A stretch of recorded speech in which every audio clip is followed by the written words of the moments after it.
go. College football is here. It is back. It is week 0. It's not even week 1. It's week 0. And yes, not the most delicious slate of all time, but some football is better than no football. What's up, new guy? My name's James, better known as the Degenerate 75, and I am a college football tryhard, sweaty tryhard. I also do NFL, and I also do PGA. I did get football and golf. That's all I know, okay? I do it over at Ship It Nation. I am at Ship It Nation right now. If you're watching this on DGen75 channel, get your ass over to Ship It. This is the only place I make it. Content, that is. So much to do. If you're not excited for college football, let me just talk to you, okay? If you're one of those guys that's like, hey, man, I only like the NFL football. Okay, I'm here to talk to you. First of all, quit fucking talking like that. Second of all, if you like NFL football, it means you like football, the sport, right? I'm going to tell you a little secret. College football is also football. So there you go. Same sport. Now, you're like, yeah, man, I just don't understand everything. Well, I'm going to tell you everything you need to know to not make it so intimidating. It's not that much different than NFL. The quarterback still throws the ball to wide receivers. Sometimes they hand it off to those guys called the running backs. Yeah, it's very similar to NFL. Yeah, they play 4 quarters. The similarities are fucking eerie, okay? So I'm telling you, try it out. This is the year of college football DFS to break out. It is fun. It is different. And here's the best fucking part. It helps Sunday get here faster. We all love NFL DFS, all right? So when it's Saturday morning and you're fucking still got 24 hours till kickoff on Sunday, just toss in some college football lineups, dude. All right, let's get going. Let's start out with a little contest selection. Not enough people talk about this. I'm going to talk to you in a minute about cash versus GPP, but let's start with the GPPs. That's guaranteed prize pool, new guy. That's what we call these things called the tournaments, right? Very heavy payout structure up high. You're basically trying to hit the nuts and beat everybody and get a really big prize. That's what we're trying to do. How do they look this week? Well, the main $20, not so good, right? It's a third to first. Second is only 30% of first. Get the fuck out of here. Get out of here. 10th place is 1/100th. Okay, that's a no-go. That you shouldn't play in that. You want to be in some more sustainable tournaments? Go down here to like the $5, right? Wait, PGA, get the fuck, what is this? Get out of here. Oh, I'm on golf. I'm such a fucking slapdick. Let's see. You can tell I got golf on the mind, right? It doesn't matter. The same. It's the kickoff special. It's the same. 20,000, so 1/3 to first. Only 1/4 to second. 10th place is 1/100. So gross. Don't play in that. Don't play in that, bub. Better tournaments. Let's see. The 222. That's probably out of the price range of a lot of people. The key is don't worry about playing in these big, huge tournaments. Go find some that are just sustainable if you want to play GPPs. But I am telling you, college football cash is. When I say cash, new guy, that basically I'm just talking about head-to-heads, 50-50s, and double-ups, right? It's a lot. It's a pretty good sweat, and you can make some real money doing it, playing college football cash. So don't be afraid to do that. Just build optimal lineups. Please play a quarterback at Superflex, or you're a dumb shit. And I got my feelings on running backs at the flex, but I'll save that for my own team. All right, let's see. What is this? Showdown of the week? What is this? What do we got here? Is this one any good? See, that's still a third to first. God, did they put any contests up that don't blow donkey dick? Here we go. $5 single entry coffin corner. They have one good tournament up, right? One good tournament. You know what? If you want to play GPPs this week, let me just tell you, go get in mine. I have a rake-free contest called the Touchdown Hoedown Listener League. Go get in that one, right? Look, check this bad boy out here. 500 spots, completely rake-free, flat payout structure, $5 5 max. Link is in the description. Fill this bitch up. You can see we're only at 181 of 500. That means I need like 300 of you to fill this shit up in the next 24 hours, Bob. All right? So that is contest selection. Not great, but this is a good week to get your feet wet. I really encourage you to explore some head-to-heads and stuff like that. Matter of fact, let's just have a smooth segue over here to the college football commandments. Because this is only a 3-game slate and I don't have a lot to talk about with the slate, I'm gonna introduce some of these new guys to a couple things I think you really want to know when you are dipping your toes into the college football landscape, okay? And if you're in one of those states like, I can't play college football, I'm going to say, well, drive to the state fucking next door and reserve some lineups, new guy. Figure it out. All right. College football commandments, number 1.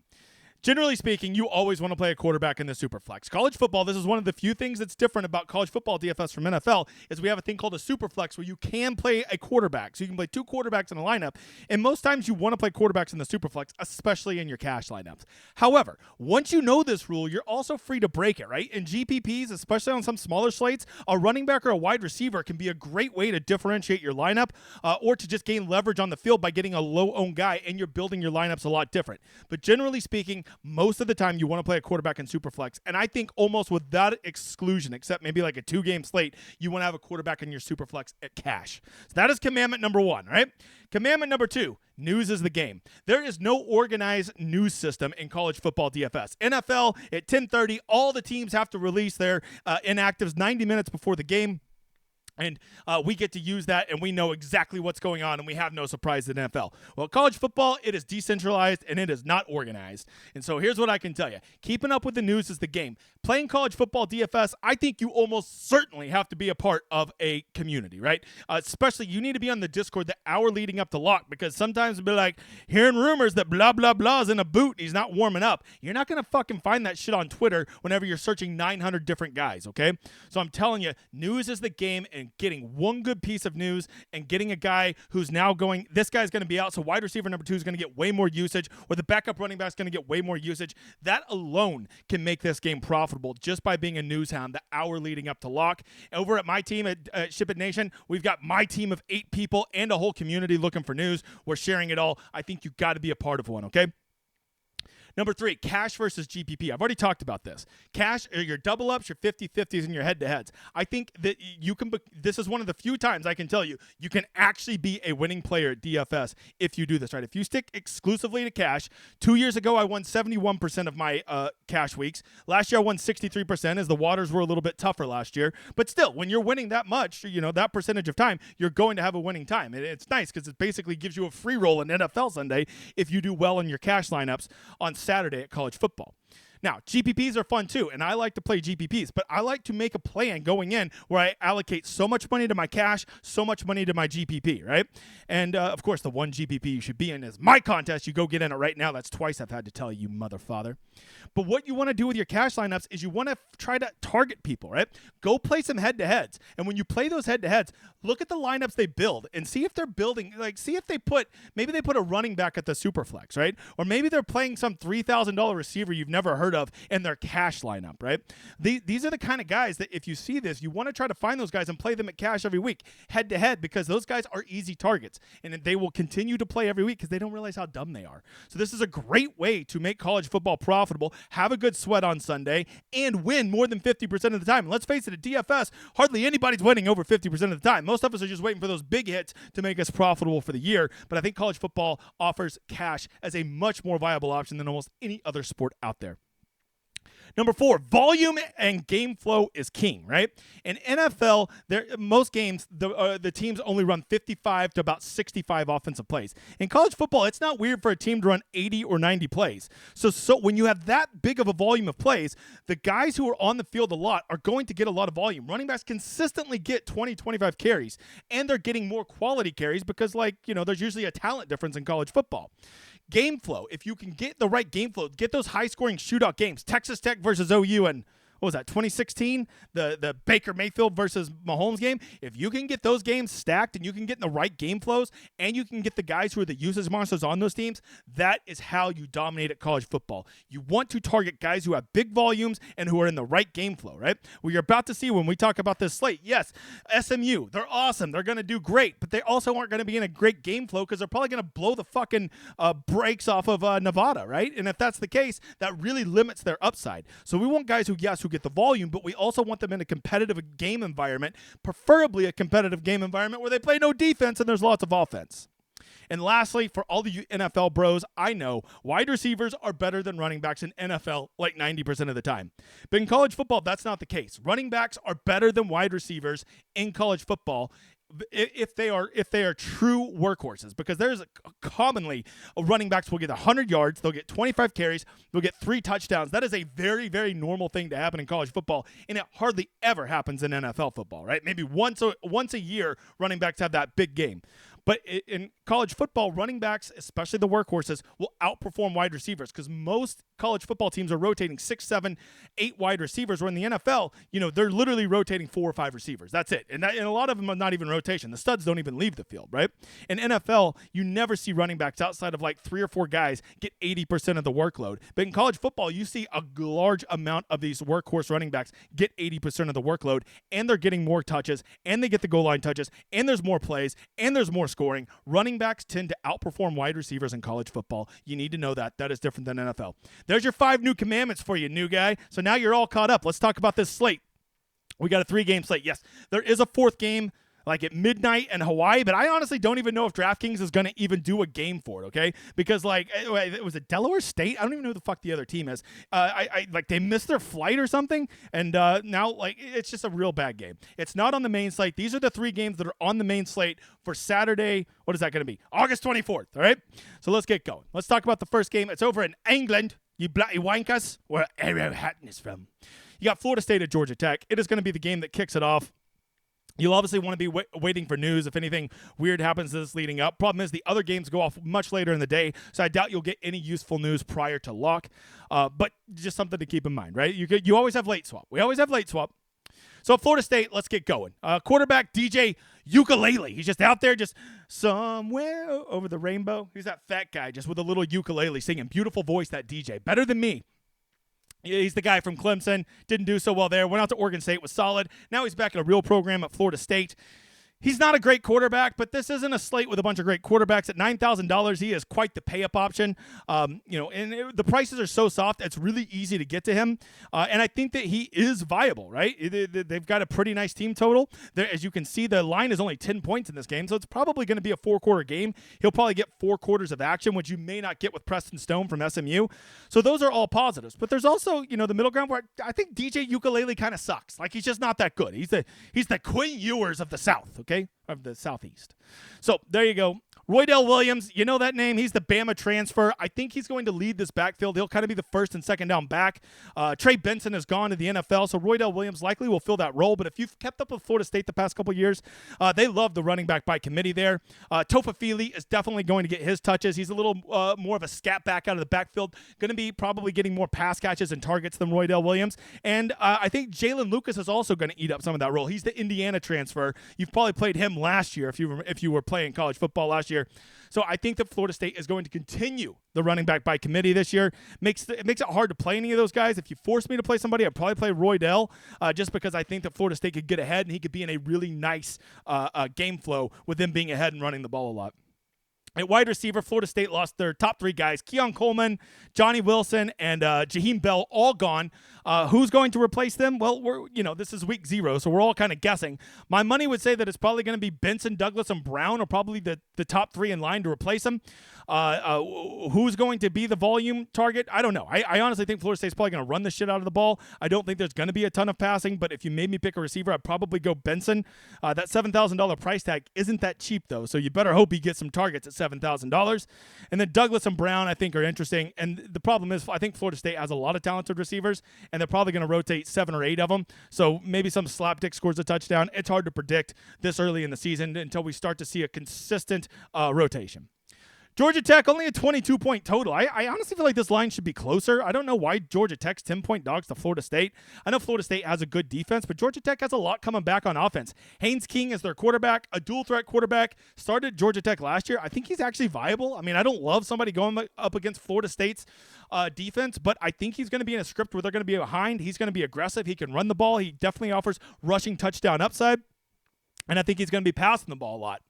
At running back, I think Jamal Haynes is probably the running back I would guess will be on the field. He will probably get more snaps than any other running back here.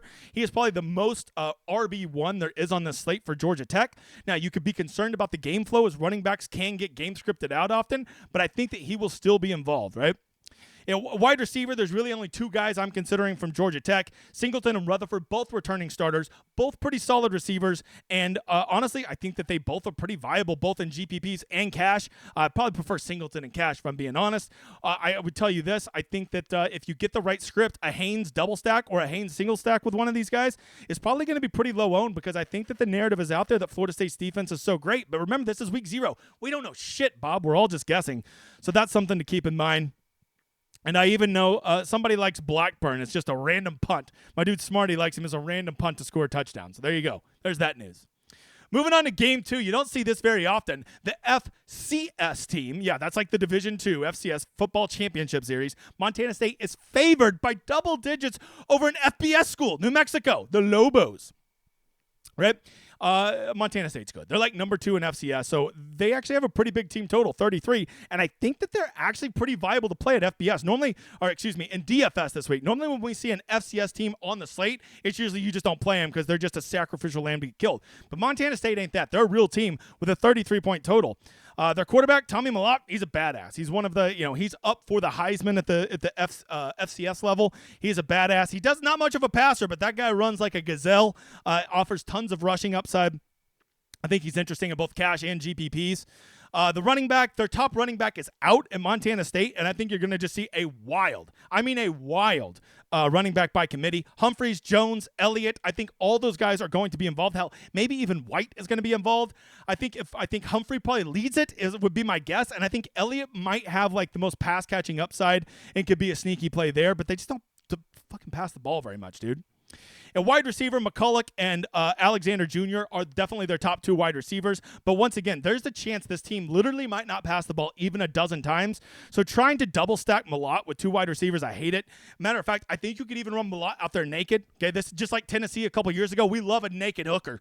I think that's a viable play, right? Because there is a chance Malott could get there without taking 1 wide receiver with him just because they run the ball so much. Matter of fact, I think a Malott and trying to nail whatever running back's going to have a big game would be a more interesting stack than one of the wide receivers. But if you are going to play one of the wide receivers, I think McCulloch and Alexander are probably the play. Going over to New Mexico, Dampier is a returning starter at quarterback. They're going to probably be, they have a 21-point total. That's not nothing. They're probably going to be in a script where they're down. He has to be aggressive. I think at 6,100, he's a pretty sneaky play at both GPP and cash. Eli Sanders, the transfer from Iowa State, we assume he's going to lead this backfield.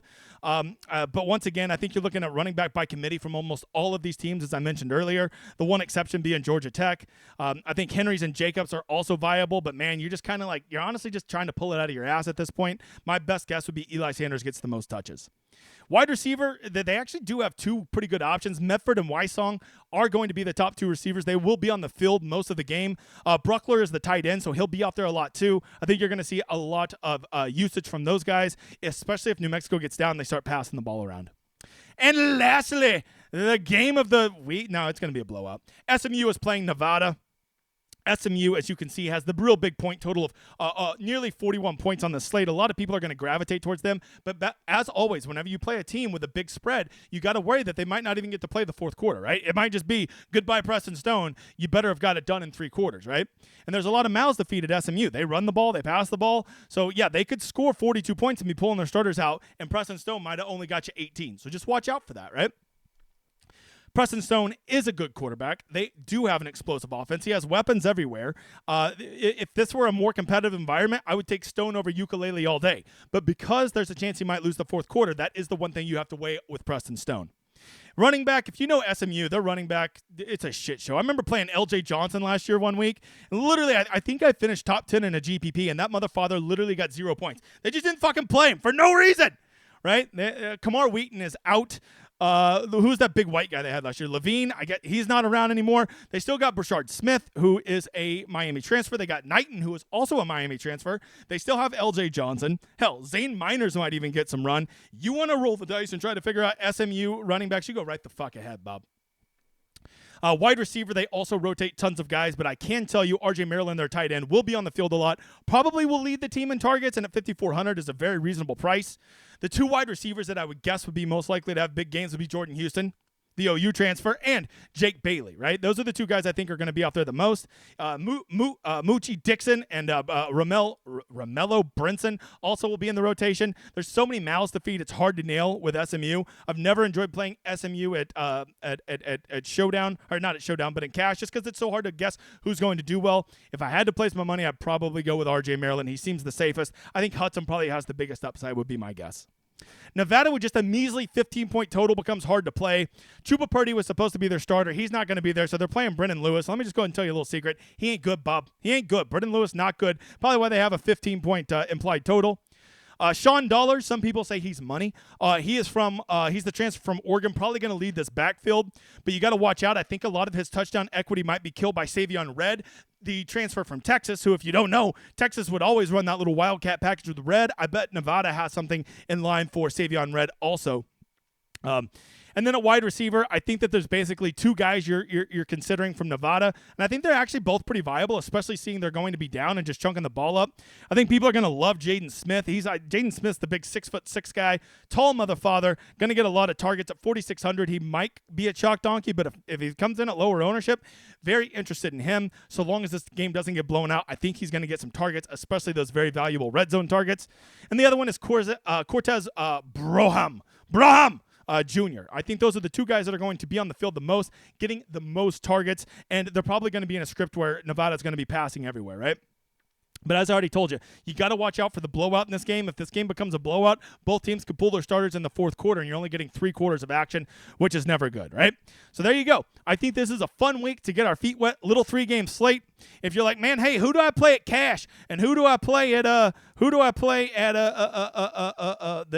GPPs? Well, look, this is what all our members over at Ship It get right here. This is what our actual stone looks like. We tell them what games, who to play at cash. If there's any injury risk, we update them on everything you need to know. And you're like, wait, hey, man, I ain't got no money to sign up for college football. Well, I'm glad you said that, new guy, because there's so many people out there in this industry who are charging $300, $400, $500 for college football packages. Are these guys fucking sleeping with the players' moms or something? Do they have some magical inside information? No, they don't, okay? They are sweaty tryhards just like me. They do a good job, but I have a team of 8 guys, and by the way, I added Hamhawk, who might be the best player in college football DFS, to my team. I brought over my entire sweaty tryhard team from DGen 75, and when I joined Ship It Nation, I only joined them because I knew they shared the same value as me, that you should be able to get a great product. You should be able to get the stone and not have to pay a fucking arm and leg to do it. You should be putting your money into your contest and not into your content. So how much does our college football package cost? It basically costs nothing, right? If you want to come right over here and you want to go to Join the Nation, we don't have a college football or an NFL football. We have a football package, right? You go right here to Single Sport, and our football package, all in, $249. That's NFL and college. So just pay $249 for the NFL package. All the college football comes free, and these other motherfuckers want to charge you $400 or $500. Get the fuck out of here. I promise you, they have nothing like the stone. They don't have anything like our projections or ownership. They are good. They do hard work too. But I tell you what, you're fucking paying a premium. You're gonna lose. You better win a whole bunch of money at college football to justify that price tag, right? Come sign up over here. All in. NFL, everything we do, all of Tambo stuff, all of hoop stuff, all of title stuff, all of my stuff that I brought over from DGen is all there, and you get it for $249. You want to throw in an optimizer? Only $50 more for the year. $299 all in for the entire college football and NFL season. Are you kidding me, Bob?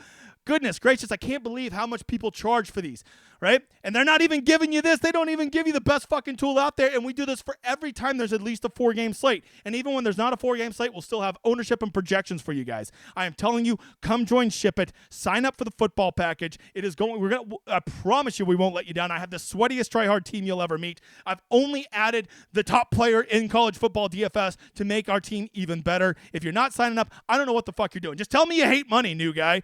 You know what? If you can't tell, whenever I did this earlier, we'll teach you how to play the game. If you're new to it and you're intimidated, don't be. Okay, everybody was new to it once, and now they're winners. I promise you, college football is the one sport where it is still soft enough that if you know what you're doing, you build a process, you play more cash than GPP, you can actually expect to win. It's the one sport you can expect to win at if you do things right. And if you don't want to, if you want to pay more for another site and get less, that's up to you. I'll still be doing this show every Friday. Here is my schedule. I forgot to mention it earlier. I will be doing this show every Friday for the next few weeks, and then I'll be passing it off to Bill. We do the NFL First Look, me and Tambo, every Monday. And yes, we are not going to quit on PGA over here at Ship It Nation. I will be doing the emergency stream every Wednesday. Go get in my fucking contest. It has been real. I'm so glad to see you guys. So glad you're here supporting me. I appreciate all of you. College football's back. If that's not worth a fucking victory lap, I don't know what is. Let's touch some sky, you motherfathers. I was so high.